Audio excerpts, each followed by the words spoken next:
G'day gymnastics skill seekers, welcome back to another video. We're going to stick to the topic of specific strength qualities for unlocking gymnastic skills. Today is part 2 of this series and we're going to be talking about hypertrophy strength.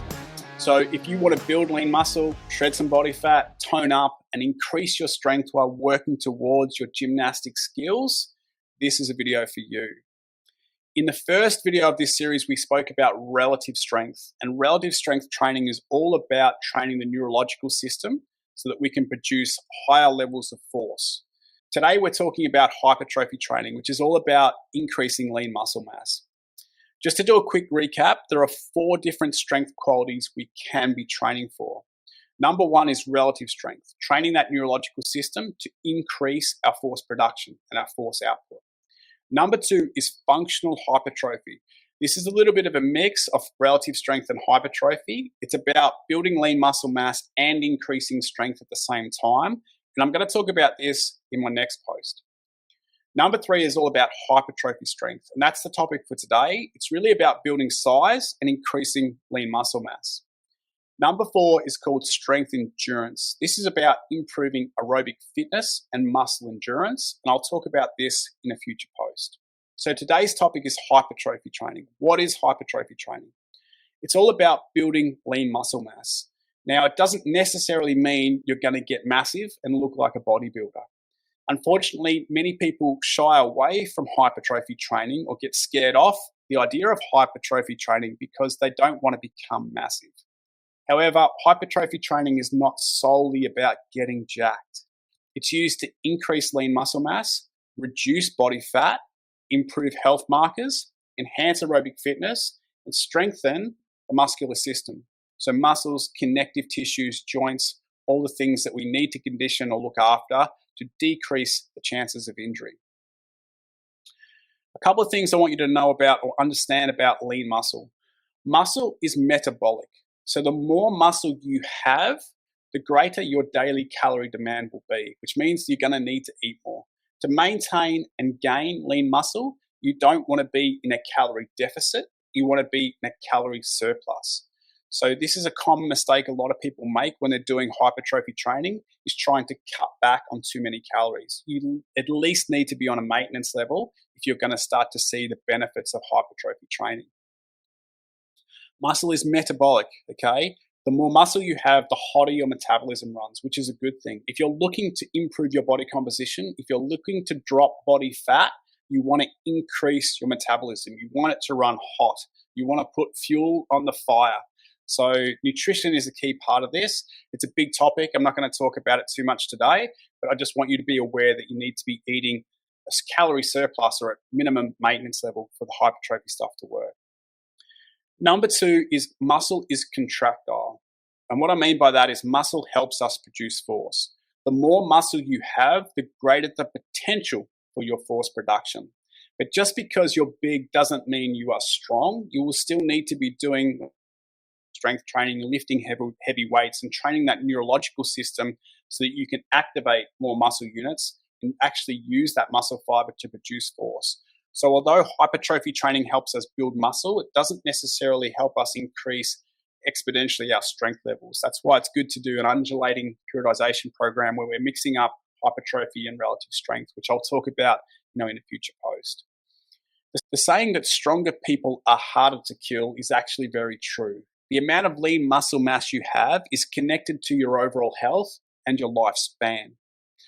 I don't really want to go into too much detail about all of this today, but these are just some of the benefits around building lean muscle mass and obviously hypertrophy training. So let's focus in on the actual hypertrophy training. Hypertrophy training involves 3 primary factors for increasing lean muscle mass. They are metabolic stress, mechanical tension, and muscle damage. All 3 of these factors are achieved by high volumes of work at moderate intensities. We're talking the 60 to 80% intensity range. So a typical hypertrophy workout would be 3 to 6 sets of each exercise. We're looking at 8 to 15 repetitions performed at that 60 to 80% intensity, and each set lasting for roughly 40 to 70 seconds of time under tension. Now, if you're new to training, some of those numbers and parameters might seem a little confusing, or a little overwhelming. So let's take some time to clear this up. First of all, I want to clarify intensity and volume. When we're talking about intensity, we're referring to the amount of weight being lifted compared to your 1RM, your 1 repetition max for that exercise. High intensity training is all about lifting heavy weight. So if we're looking at 80 to 100% intensity, we're talking about 80 to 100% of your 1RM weight. Hypertrophy training involves lifting moderate loads. We're talking that 60 to 80% intensity because we need to be doing high volumes of work. When we're talking about volume, volume is the number of repetitions we're performing. High volume, hypertrophy training involves lots and lots and lots and lots of repetitions. Now, it's important to clarify this because the mainstream fitness industry has this all wrong. The high intensity workouts that they often advertise are actually high volume workouts. You're lifting moderate loads for lots and lots and lots of repetitions, these circuit style classes, okay? This is a form of hypertrophy training. So when designing a hypertrophy training phase, the first thing we must consider is the number of repetitions we're going to perform. A lot of people start designing their training program and the first thing they want to select is the exercise. What exercises am I going to perform? But this is a big mistake. When training for strength, we must design the program based around the strength quality that we're trying to achieve, okay? So when we're talking hypertrophy, the repetition range that we're looking for is between that 8 to 15 repetition range. So this really brings us back to the relationship between repetitions, the intensity, the percentages, and the training effect. Now, the optimal number of repetitions for a hypertrophy program are actually the 9 to 12 repetition range, the 70 to 76% intensity. Now, this table provides a basic guideline for reps, intensity, and training effect. However, these numbers can vary depending on the individual. Training age, actual age, exercise selection, sport, goals, and other factors all impact these numbers. So don't become too fixated on these numbers. Just use them as a bit of a guide. So the optimal number of repetitions is 9 to 12, but there are also hypertrophy gains in slightly lower and slightly higher repetition numbers that I want you to be aware of. So with these guidelines in mind, we can start to dive deeper into the hypertrophy parameters. So we've already spoken about a lot of these parameters. We've talked about intensity, we've talked about repetitions, we've talked about sets. So ideally, we're performing 6 to 12 exercises per workout, which means we're going to get 36 to 54 repetitions per exercise, a total of 216 to, let's say, 324 repetitions per workout. Now, that's a lot of volume. That's a high volume workout, which is exactly the point of hypertrophy training. We need to focus on the volume of work. We need to be careful not to let our egos get the better of us here. Now, I've been guilty of this in the past myself. Sometimes we start to chase weight. We start to think, I want to get stronger, let's lift heavier. But if the quality of our repetitions starts to decrease, if the total number of repetitions we're performing starts to decrease, or the total time under tension of the set starts to decrease, we're falling outside of the hypertrophy training qualities and the parameters. So we've got to drop the ego a little bit and stay within the intensities here and make sure we're working on the quality and the number of repetitions, the time under tension. These are the important parameters that help us build hypertrophy strength. Now, we can manipulate this with the time under tension. We can talk about the concentric tempo and the eccentric tempo. Personally, I prefer to perform all concentrics with explosive movement. Lift the weight as fast as you possibly can. I like to use the eccentric phase as a powerful tool for stimulating muscle growth because it causes the most muscle damage. Now, when I say muscle damage, I mean micro muscle tears, which result in the delayed onset of muscle soreness. Hypertrophy training gives us more DOMs than, let's say, relative strength training because of the time under tension, and specifically if we start to slow down the eccentric phase. This is important because the eccentric phase, like I said, is a powerful tool for stimulating muscle growth. When we cause micro tears, we cause the muscle to have to grow and repair, which is the whole point of hypertrophy training. The simplest way to emphasize the eccentric portion of the lift is to slow it down. This is where tempo is critical. If you're unsure about tempo, it's not something that you've worked with before, I've got a video on how to read the training program. So check this out. In the video, I talk about the specifics around tempo. If you understand tempo, you'll know that the first number always represents the eccentric phase, and we can start to manipulate this. So what's an example of this? We could do 10 repetitions with a 4-second eccentric phase on each rep. That's a total of 40 seconds of time under tension. That fits in our hypertrophy parameters. But we could also do 4 repetitions with a 10-second eccentric. That's still 40 seconds of time under tension, which fits into the hypertrophy parameters.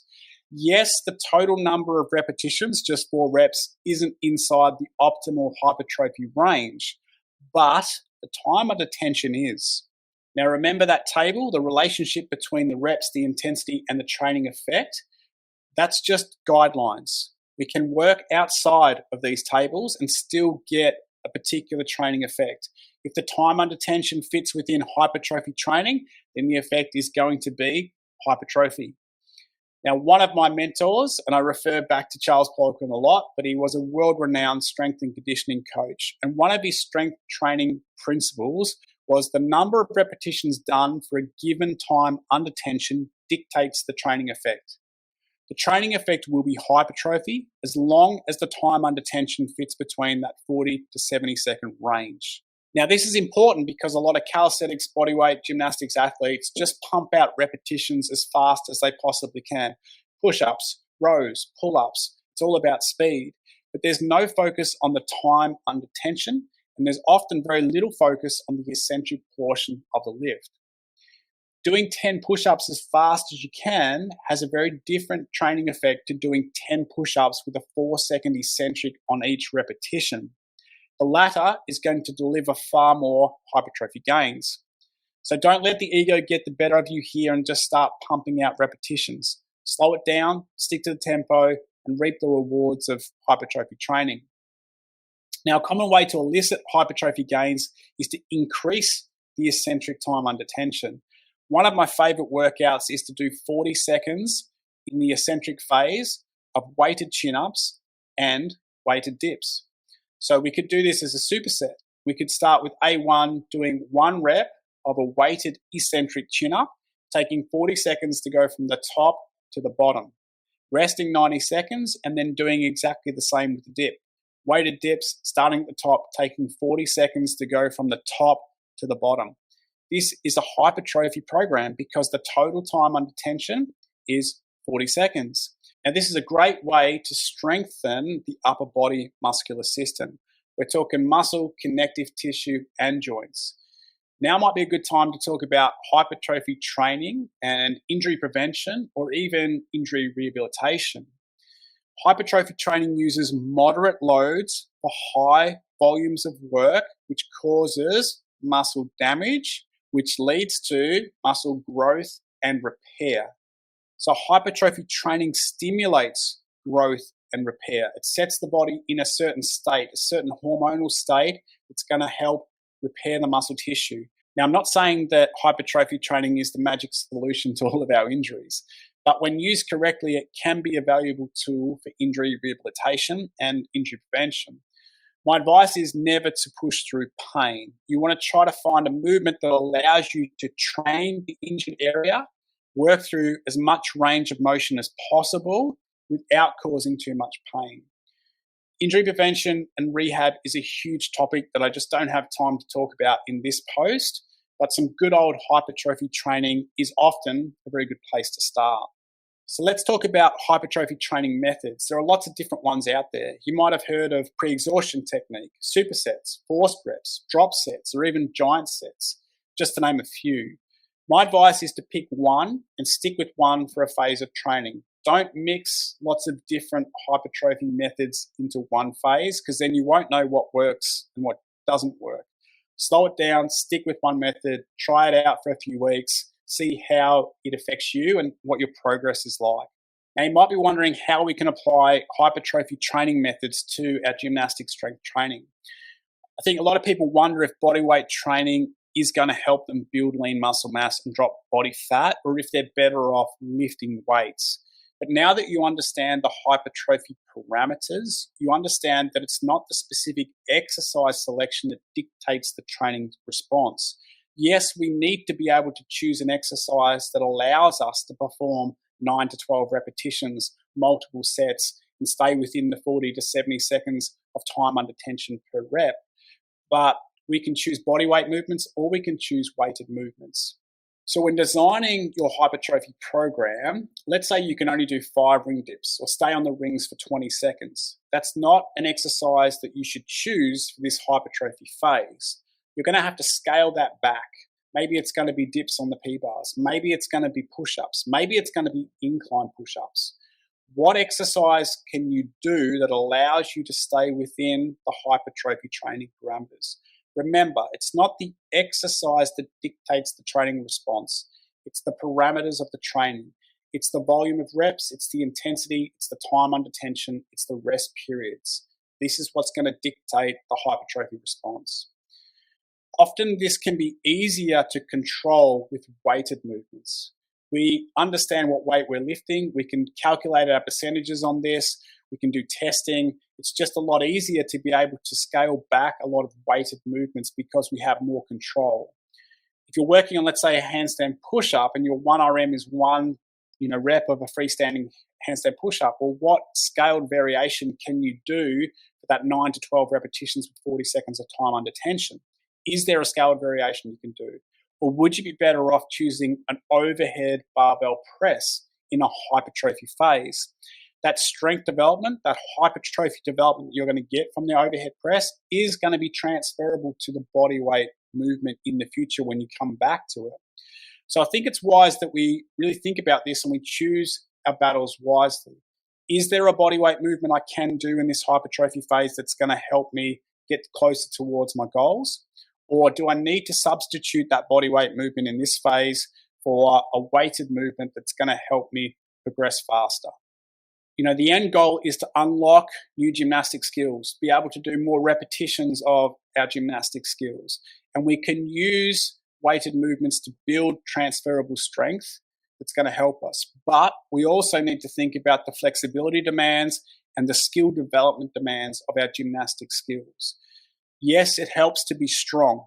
Gymnastic skill seekers need to be strong. We need to be continually working on building strength, but we also need to be flexible and we also need to practice the skill. Just because you're strong doesn't give you a free ticket into unlocking gymnastic skills you want to do. It's helpful, but it's not the only factor. It's just something else I want to add to this. So to answer the question in a very long-winded way, can you build lean muscle mass and drop body fat with body weight movements? Of course you can. All right? If you can find the right body weight movements that meet the hypertrophy parameters, you're going to be well on your way to increasing muscle size and dropping body fat. If you can't find those scaled movements, then like I said, find the weighted movements that are going to have the transferable strength to the gymnastics goals you want, and it's still going to help you improve lean muscle mass and drop body fat. This is important for gymnastic skill seekers for a number of reasons. Remember, muscle helps us produce force. The more muscle you have, the greater the potential for your strength gains. The less body fat you have, the easier it's going to be to master your body weight and unlock gymnastic skills. We want to be strong and we want to be light, and body fat is not contractile. Okay, so drop the body fat, build some lean muscle. Muscle is metabolic. It costs energy to have muscle. The more muscle you have, the faster and the hotter your metabolism is going to run. This means you get to eat more food to fuel your workouts and also improve your overall health, performance, and longevity. What is there not to like about hypertrophy training? Okay, so before I finish up, let's just talk a little bit about maybe an example of hypertrophy training. Here's a simple bent arm strength hypertrophy program for, let's say, an intermediate gymnastic skill seeker who's working towards handstand push-ups and increasing their pull-up strength. We could start with A1 and A2. So this is a superset. We're going to be doing pull-ups and the inverted press on the P-bars. Both of them are 4 sets of 10 to 12 repetitions. Both of them have a 3-second eccentric tempo. and there's a rest of 75 seconds between the two. We then move into B1 and B2. We've got a ring row neutral grip, and we've got a perfect push-up. 3 sets, 10 to 12 reps. The tempo on the push-up is 4 seconds eccentric. Rest time here is only 60 seconds. These exercises in the Bs are a little bit easier than our As. We can probably recover a little bit faster here, so the rest doesn't need to be as long. We move into our C1 and C2. We're doing some arm work, working the bis and tris with curls and tricep extensions. 8 to 10 reps on each of those. There's a 5-second eccentric on the bicep curl. There's a 3-second eccentric and a 2-second pause on the tricep extension. These are valid exercises for gymnastic skill seekers because they're conditioning the upper arm muscles. They're also conditioning the connective tissue and the joints of the shoulder and the elbow, which is obviously very important for a lot of our gymnastic skills. We move into our Ds. We've got some lateral raises and we've got some reverse flies, all about building strong and stable shoulders. This is working some of the smaller muscles in the shoulders, which is going to help us produce more stable shoulders and increase the force production there because of the stability in the shoulders. The reps are a little bit higher here, 12 to 15, but the tempo is 30x0, so 3 seconds on the eccentric with both of those. This is pretty much a simple agonist and agonist superset example that follows most of the optimal hypertrophy parameters. In a couple of exercises, the rep range is a little bit higher or maybe a little bit lower, but the tempo caters for this. So if we look at the time under tension that we're getting in all of those sets, it's 40 seconds or above.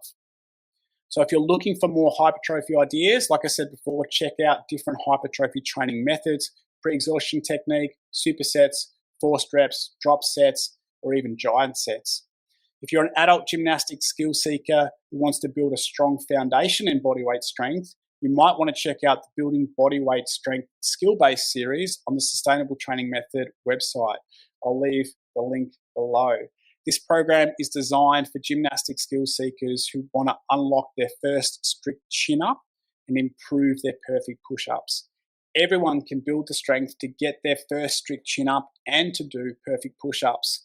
All you need is a sustainable strength-based training program to follow, and this is where the Building Bodyweight Strength program can help you. I hope you found this post helpful and it's given you some ideas around program design, around hypertrophy, around how you might use a combination of bodyweight training and weights training to build lean muscle and drop body fat, how that's going to help you get closer to the gymnastics goals that you're working towards. Please hit the like button, hit the subscribe button. If you've got any questions or comments, leave them below. Until next time, happy hypertrophy training.